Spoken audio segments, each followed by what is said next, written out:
அந்த delimitation commission ஒரு முடிவு எடுத்து சொல்லிட்டாங்கன்னா அதுல யாருமே தலையிட முடியாது, இன்க்ளூடிங் சுப்ரீம் கோர்ட், ஜனாதிபதி யாரும் தலையிட. முழுக்க முழுக்க தென் மாநிலங்களுடைய உரிமைகள் பறிக்கப்படும். எல்லா இடமும் ஒரே மொழி பேசுகிற, இந்தி மொழி பேசுகிற ஒரு நாடாக இந்தியாவை உருவாக்க வேண்டும் என்கிற சதி இருக்கிறது. ஸ்டேட் கவர்மெண்ட் அப்படிங்கிறது இல்லாம போயிடும். பாப்புலேஷன் பிரகாரம் பிரிச்சோன்னா நம்மளுக்கு கிடைக்கக்கூடியது 31 தொகுதிகள் தான் கிடைக்கும், 8 தொகுதிகள் குறையும். அது தென்னிந்திய மாநிலங்களுக்கு நீங்க பண்ணக்கூடிய துரோகம் அப்படின்னு தான் பார்க்கப்படுது. அவர்களுக்கு தென் மாநிலங்கள்ல கால் பதிக்க முடியல, தமிழ்நாட்டுல சுத்தமா முடியல. பாராளுமன்ற தொகுதியை உயர்த்துறீங்க அப்படின்னா அங்க எவ்வளவு பெர்சன்டேஜ் உயர்த்துறீங்களோ அதே பெர்சன்டேஜ் நம்பர் ஆஃப் சீட்ஸ் தமிழ்நாட்டுக்கும் உயர்த்தணும்.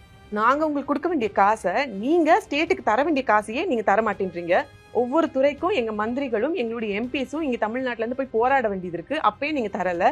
உதாரணத்துக்கு இந்த 2000 கோடிக்கு இப்ப நம்ம பட்ஜெட்லயே வந்து ஒதுக்கிட்டாங்க. 10,000 கோடி கொடுத்தாலும் எங்களுக்கு வேண்டாம், எங்க பிள்ளைங்களோட கல்வியை நாங்க பாத்துக்கிறோம், கடன் சுமை அதிகமானாலும் பரவாயில்ல நாங்க பாத்துக்கிறோம் சொல்லிட்டு இப்ப இந்த 2000 கோடி ரிலீஸ் பண்ணிட்டாங்க.